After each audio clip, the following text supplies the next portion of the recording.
지난 VIP 사랑주일 이후로 우리 교회에 초신자들이 많이 나오고 계십니다. 그래서 저는 앞으로 몇 주 동안 주기도문을 강의하려고 합니다. 기도를 처음 배워야 되는 초신자들에게는 이 주기도문처럼 좋은 기도의 모델이 없기 때문입니다. 오늘은 주기도문 가운데 제일 첫 마디를 한번 살펴보겠습니다.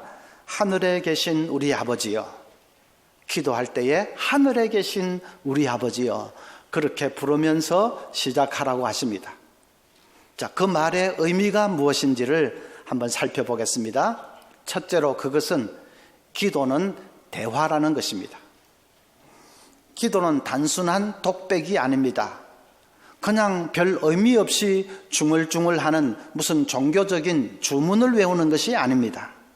기도는 하나님과 우리 사이에 인격과 인격의 대화입니다. 그래서 먼저 하나님의 이름을 부르는 것이죠. 어떤 분은 대표 기도할 때 보면 하나님의 이름을 부르지도 않고 바로 이 자기 기도 제목부터 늘어놓는 분이 있습니다. 기도를 시작하면 바로 오늘도 주의 영광을 위해서 살게 해주시고 어쩌고 저쩌고 하면서 바로 자기 할 말부터 늘어놓는데 그건 잘못입니다. 먼저 하나님의 이름을 불러야 합니다. 이름을 부르면서 우리는 시선을 하나님께 고정시키는 것입니다. 하나님은 그래 내가 여기 있노라 하시면서 우리를 주목하시기 시작하십니다. 그래서 이제 대화가 인격과 인격 사이에 대화가 이루어지는 것이죠. 어떤 꼬마가 취침 기도를 하면서 큰 소리로 이렇게 기도합니다. 하나님 아버지, 자전거 하나 사주세요. 제 건 너무 고물이에요. 제발 새 자전거 하나 사주세요. 엄마가 나무랐습니다. 얘야, 하나님이 귀가 먹으셨냐? 왜 그렇게 고함을 질러? 그랬더니 꼬마가 알아요 엄마. 하지만 우리 할머니는 옆방에 계시잖아요. 그리고 할머니 귀가 어둡잖아요. 지금 그 꼬마는 누구 들으라고 얘기하고 있습니까? 할머니지요. 말은 하나님 했지만은 마음은 완전히 할머니를 향하고 있습니다. 그것은 할머니와 대화하는 것이지 하나님과 대화하는 것은 아닙니다. 아무리 하나님 했을지는 몰라도 할머니와 대화하는 것이지 하나님과 대화하는 것은 아닙니다. 우리가 기도할 때에 그렇게 되지 않도록 조심해야 합니다. 기도할 때에 사람을 의식하면 안 됩니다. 내 기도 많이 하는 거 나타내 보이고 싶고, 내가 기도를 유창하게 잘한다는 거 그 인정받고 싶고, 그래서 온통 옆 사람을 의식합니다. 그것은 옆 사람과 대화하는 것이지 하나님과 대화하는 것은 아닙니다. 우리 마음이 온전히 하나님을 향해야 됩니다. 우리 시선이 하나님을 향해서 딱 고정돼야 됩니다. 이 영의 눈을 떠서 하나님을 똑바로 바라보면서 하나님의 이름을 부르면서 대화를 시작하는 것입니다. 하늘에 계신 우리 아버지, 이 하늘에 계신다는 말은 하나님이 어디든지 계신다, 그런 뜻입니다. 하늘이 어디입니까? 저 푸른 창공이 하늘입니까? 바로 내 머리 위에 이 공중도 하늘이고 저 창공도 하늘이고 그 너머의 우주도 하늘이고 다 하늘입니다. 그래서 하늘에 계신 아버지라는 말은 하나님은 어디든지 계신다 하는 뜻입니다. 그래서 우리는 하나님과 대화하기 위해서 어떤 특정한 장소를 찾을 필요는 없습니다. 내가 어디에 있든지 상관없습니다. 하늘에 계신 우리 아버지 하면 하나님은 금방 들으시고 달려와 주십니다. 여러분이 운전을 하면서도 하나님 아버지 부를 수 있습니다. 사무실 책상머리에 앉아서도 하나님 아버지 부를 수 있습니다. 학생은 기말 시험지를 받아들고 가슴이 떨리는 그 순간에도 하나님 우리 아버지 부를 수 있습니다. 어떤 원로 목사님은 연세가 90이 다 돼 가시는 아주 연로하신 목사님인데 매일 혼자서 말씀 묵상을 하십니다. 묵상 마치고 나면 거실에 나가서 이제 혼자 운동을 하십니다. 맨손 체조지요. 근데 그냥 체조하는 게 아니라 주여 주여 주여 주여 주여 주여 주여 주여 주여 주여 주여 주여 주여 주여 주여 주여 그러십니다. 온 몸을 막 돌아가면서 주여 주여 주여 주여 하십니다. 그분이 무슨 장난을 치는 것이 아니라 주여라고 하는 그 짧은 말 속에도 주님께서 내 건강과 내 생명을 책임져 주십니다 하는 그 믿음의 고백을 담고 주여라고 부르짖는 것입니다. 매일 그렇게 하니까 그 목사님이 연세는 90이 다 됐는데 얼마나 건강하신지 모릅니다. 아픈 데가 한 군데도 없습니다. 기력도 왕성해서 아마 혼자서 지금 개척교회 5번째인가 5교회인가 그렇게 세우셨습니다. 운동을 하면서도 우리는 하늘에 계신 아버지를 부를 수 있습니다. 핸드폰은 터지지 않는 데도 많지 않습니까? 그런데 하나님과의 직통 전환은 얼마나 강력한지 터지지 않는 데가 없습니다. 그래서 어떤 학자는 하늘에 계신 우리 아버지여, 이것이 바로 기도의 황금문이다 그렇게 불렀습니다. 우리가 자동문에 가까이 다가가면 스르르 열리지 않습니까? 하늘에 계신 우리 아버지 부를 때 하나님은 이 영광의 문을 열어주시고, 그래서 우리는 얼마든지 그분의 임재 앞에 나아가서 그분과 대화할 수 있기 때문에, 그래서 이거는 기도의 황금문이다. 여러분, 늘 어디에 있든지 상관없이 기도의 황금문, 하늘에 계신 우리 아버지를 부르며 그분 앞에 나아갈 수 있기를 바랍니다. 필립 얀시 목사님 책에 보면 어떤 중국인 부부에 대한 얘기가 나옵니다. 그 중국인 부부는 둘 다 교수인데 또 신앙이 아주 독실한 신앙인입니다. 그런데 중국에 문화혁명이 일어나서 이 두 사람이 고학력이라는 이유로 반혁명분자 리스트에 올랐습니다. 어느 날 갑자기 홍위병들이 집안에 들이닥쳐서 부부를 위협합니다. 그리고 자녀들을 한자리에 모아놓고 만약에 너희 부모가 앞으로 한마디라도 종교적인 표현을 하거나 눈짓으로 암시라도 하거든 즉시 당국에 신고해라. 안 그러면 너희들마저 다 처형당할 것이다. 그렇게 협박을 가했습니다. 홍위병들이 악명 높은 사람들 아닙니까? 그런 식으로 부모, 자식이 서로를 감시하게 만들고 이간질을 시키는 그런 못된 짓을 자행했습니다. 부부는 몹시 고민을 하다가 할 수 없이 당분간 이제 집안에서는 대놓고 기도를 하거나 무슨 신앙적인 표현을 하거나 그런 것을 삼가기로 했습니다. 그리고 성경도 다 치우기로 했습니다. 자기들 신앙 때문에 자녀들까지 사지로 몰아넣을 수는 없기 때문입니다. 그렇지만 한 가지만은 포기하지 않았습니다. 매일 밤 침상에 누워서 부부가 서로 손을 꼭 잡고 소리 없이 주기도문을 암송했습니다. 한 구절이 끝날 때마다 맞잡은 그 손에 힘을 주어서 표시를 했습니다.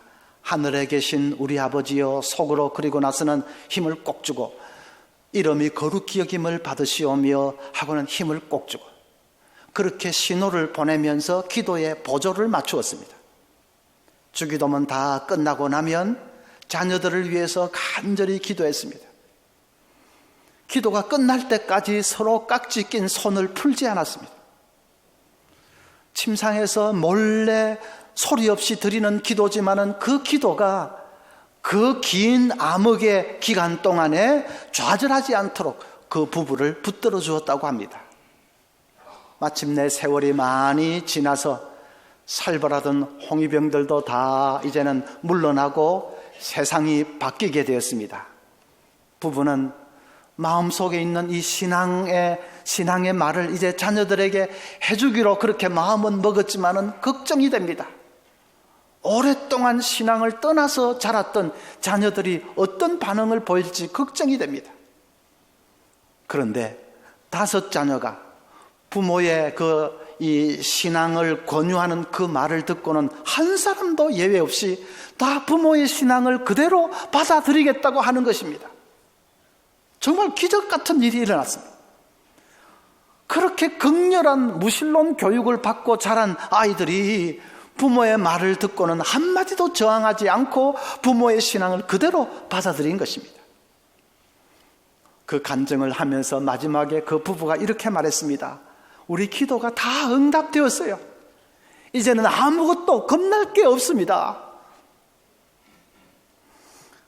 침상에서 숨을 죽여가며 몰래 드리는 기도도 하늘에 계신 우리 아버지는 오셔서 다 듣고 계셨습니다. 그래서 여러분, 언제 어디서든지 상관없습니다. 조용히 기도하든 소리를 치며 기도하든 상관없습니다. 하나님 아버지는 다 들으십니다. 또 두 번째로, 기도는 격이 없는 대화라는 뜻입니다. 하늘에 계신 우리 아버지, 하나님을 아버지라고 부르라고 한 것은 기도에는 격의가 있을 필요가 없다는 뜻입니다. 부모 자식 간에 대화하는데 무슨 격의가 있습니까? 어떤 초신자 중에는 기도의 문구를 잘 몰라서 기도를 못하겠다, 그런 분이 계십니다. 교회 오래 다닌 사람들 기도하는 거 보면 좀 고상한 문구를 사용하던데, 영광 중에 살아계신 전능하신 아버지 뭐 그러는 사람도 있고, 만왕의 왕 만주의 주이신 우리 하나님 뭐 그런 좀 고상한 문구를 사용하던데, 나는 그런 거 몰라서 기도를 하기가 주저스럽다 하는 분이 있습니다. 그런 문구는 있어도 되고 없어도 됩니다. 기도가 부모 자식 간의 대화라고 한다면 그 우리 하나님 앞에서 무슨 격식이 필요하냐? 그게 중요한 것이 아니고 내 솔직한 마음을 쏟아놓는 그것이 더 중요합니다. 저희 집 아이들이 어렸을 때에 딸은 학교 갔다 오면 엄마에게 온갖 얘기를 쏟아놓습니다. 뭐 이번에 짝지가 된 친구는 뚱뚱하다느니, 엎드려 자기만 한다느니, 또 영어 선생님은 좀 꺼벙하다느니 온갖 얘기를 다 합니다. 한 번은 제가 곁에서 우연히 들으니까, 엄마, 우리 담임 선생님은 바코드인데 옷은 되게 잘 입고 다닌다 그럽니다. 그래서 그게 무슨 얘기냐 했더니, 아빠는 바코드도 몰라? 대머리 있잖아 그럽니다. 머리카락 몇 가닥이 흐르는 사람이 바코드랍니다. 여기도 바코드 몇 분 계시네요. 그렇게 웃고 떠들고 희덕대고 그러다가 왈칵 껴안고, 그게 엄마와 딸, 부모 자식 아니겠습니까? 그게 무슨 뭐 특별한 격식이 필요합니까? 우리가 하나님께 기도하는 것도 마찬가지입니다. 하나님 아버지, 제 마음이 너무 힘들어요. 이런 말 들었는데 마음이 너무 무겁습니다. 좀 저를 붙들어 주세요. 그럴 수도 있고, 아버지, 염려하지 말라고 했는데 자꾸 염려가 돼요. 할 일이 너무 쌓였어요. 좀 도와주세요. 그럴 수도 있습니다. 아버지, 제가 기도한 지 한 달이나 됐는데 왜 빨리 응답해 주지 않는 거예요? 정말 살아 계신 거예요? 안 계신 거예요? 빨리 응답해 주세요. 때를 쓸 수도 있습니다. 어떤 남자가 가정의 어려운 문제로 괴로워하다가 예루살렘의 유명한 랍비 도비드라는 랍비를 찾아왔습니다. 랍비가 상담을 하면서 여러 가지 조언을 해 주었지만은 그 남자는 그걸 받아들이려고 하지 않았습니다. 오히려 자기의 이 감정을 억제하지를 못하고 세상을 원망하고 하나님에 대해서도 불평을 터뜨리고, 그러다가 감정이 격해지니까 나중에는 고함과 폭언까지 막 쏟아놓습니다.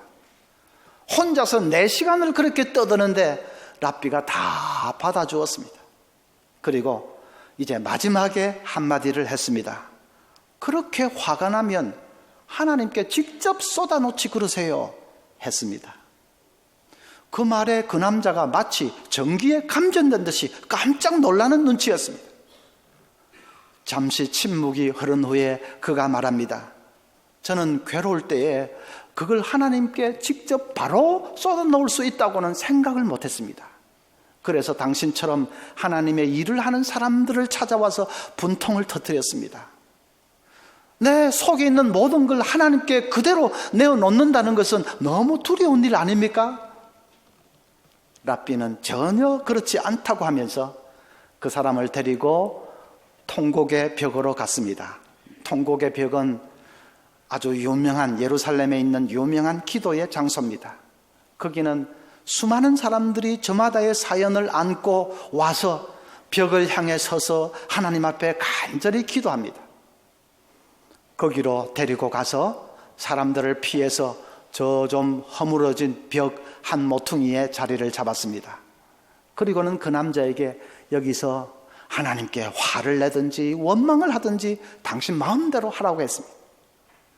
그 남자가 처음은 조용히 시작하더니 점점 소리가 높아지기 시작하더니 나중에는 막 벽을 두들기면서 고함을 치면서 1시간을 그렇게 떠듭니다.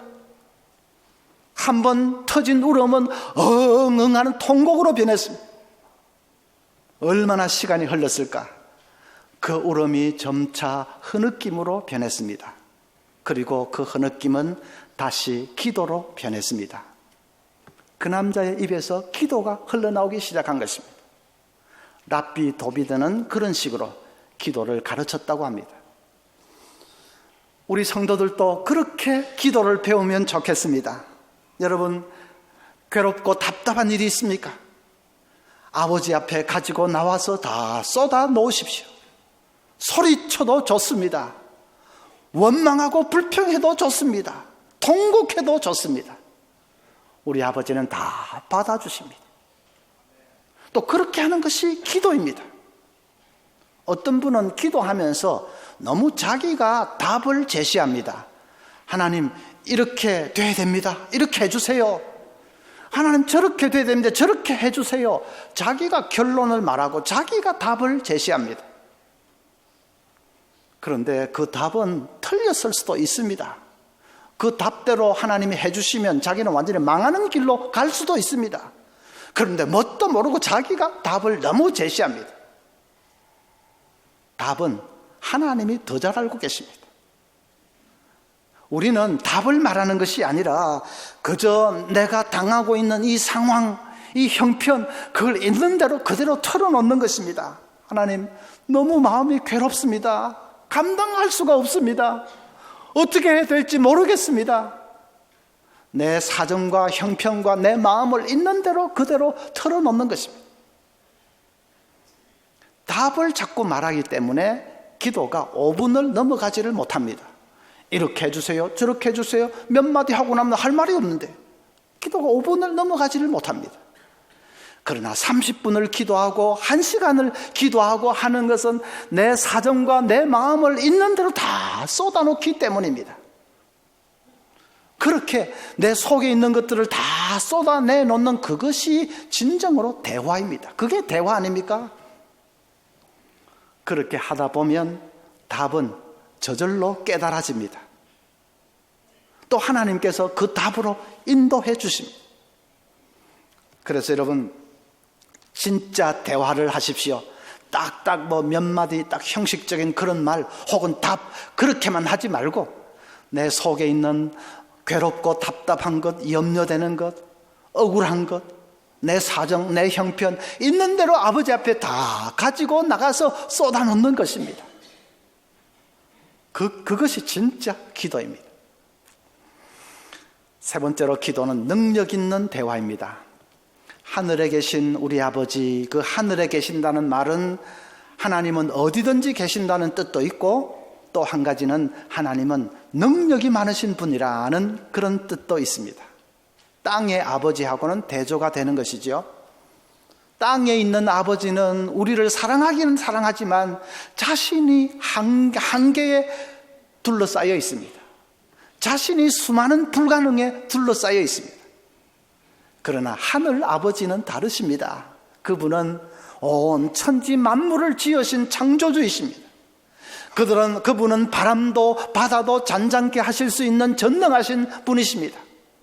그래서 하늘에 계신 우리 아버지 할 때는 하나님, 당신은 할 수 있습니다. 내 이 모든 문제 해결해 주실 수 있습니다 하는 그 믿음의 고백을 그 짧은 한마디 속에 담고 있는 것입니다. 미국 어느 기독교 잡지에 실린 간증입니다. 제시카라는 대학생이 여름 방학을 맞아서 친구들과 함께 플로리다로 캠핑을 갔습니다.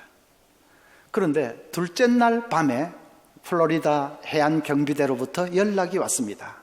제시카가 밤에 바다에 나갔다가 파도에 휩쓸려서 실종되었습니다.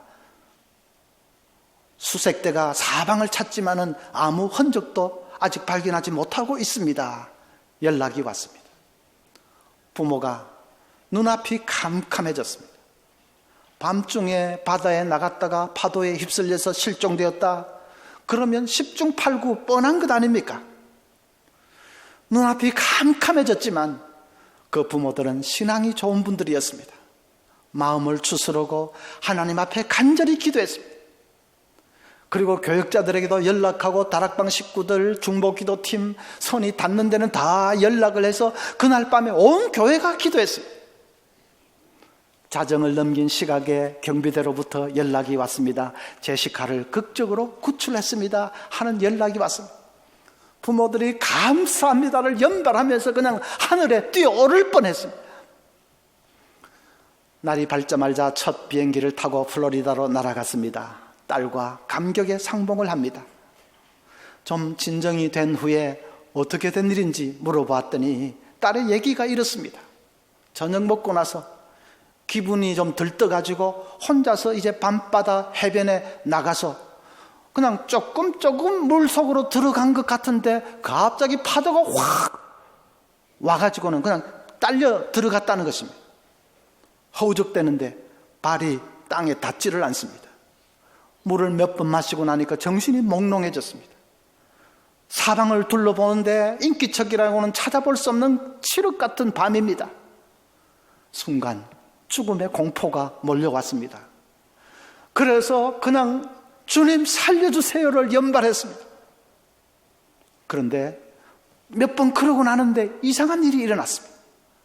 문득 하늘을 쳐다보니까 캄캄한 밤하늘 한가운데가 환해지면서 아빠, 엄마 얼굴이 나타났습니다. 동생의 얼굴도 옆에 보입니다. 환하게 미소 짓고 있습니다. 그 순간 우리 가족이 이 시간 나를 위해서 기도하고 있구나, 그 생각이 듭니다. 우리 가족이 아빠 엄마가 지금 나를 위해서 기도하고 있구나, 그 생각이 드는 순간에 두려움이 싹 사라져버렸습니다. 그리고 어디서 그렇게 힘이 나는지요, 그냥 팔다리를 막 휘저었답니다. 아무 방향도 모르고 하지만 팔다리를 그냥 막 휘저었습니다. 그러는데 손에 무엇이 잡혀서 보니까 널찍한 널빤지가 잡힙니다. 그거 붙들고 밤새 바다 위에 둥둥 떠다니다가 이제 해안 경비대에 극적으로 발견이 되어서 그래서 살아난 것입니다. 저는 그런 간증을 들을 때마다 정말 가슴이 뜨겁습니다. 이야, 기도의 능력이 정말 그렇게 놀라운 것이구나. 여러분, 무슨 문제든지 낙심하지 말고 우리 아버지 하나님 앞에 나아가 아뢰시기를 바랍니다. 산이 높다고 단식만 하지 말고 산을 옮기실 수 있는 분에게 부르짖으시기를 바랍니다. 세상을 어깨에 짊어지고 끙끙대지 말고 세상을 만드신 분 앞에 바로 나아가서 부르짖으시기를 바랍니다. 하늘에 계신 우리 아버지여, 기도의 황금문을 한번 외쳐보십시오. 그러면 하나님께서 그 문을 활짝 열어주시고 그래 뭐든지 얘기하라고 하나님이 당신의 거룩한 임재 앞으로 우리를 불러주십니다. 그러면 이제 놀라운 축복은 따놓은 당상이죠. 우리 모두가 하나님 앞에 나아가서 얼마든지 대화할 수 있습니다. 여러분, 그 놀랍고 영광스러운 복을 날마다 누리면서 살 수 있기를 간절히 바랍니다. 찬송하겠습니다.